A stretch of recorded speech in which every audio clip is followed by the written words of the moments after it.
All right, so I have cilantro going. I love cilantro. So I don't have to buy it anymore. For some reason, out of nowhere, cilantro became very expensive in Belize. I don't know what's going on with the crops. Usually, when there's shortage or something, then all of a sudden, of course, price goes up. But I've been growing my own. So this I've been using for months now. So I just, the taller part, you see here, let me take a look. So you see down here, let's see if I can pull this apart.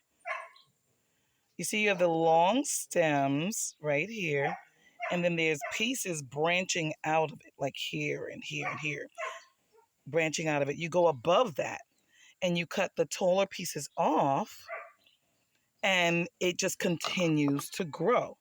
You just cut the taller pieces. So let me show you again, like here. You see down there's a tall one right here. This is a tall one. And then there's a piece branching right here. You don't cut there, you cut above there and take this piece above it. So that's what I've been doing. So you keep doing that on all the pieces like that.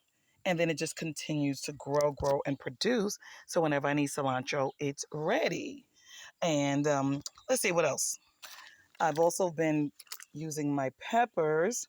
So I've been taking them off various sizes. Sometimes when they're small, sometimes when they're larger, or when I need them.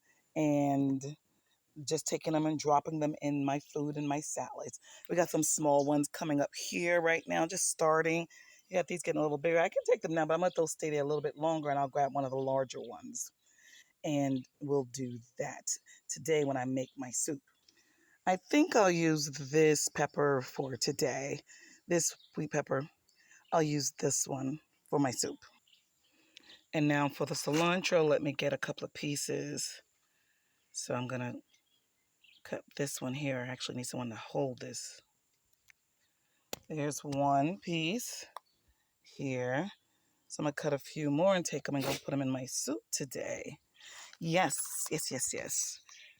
Have a good day, everybody.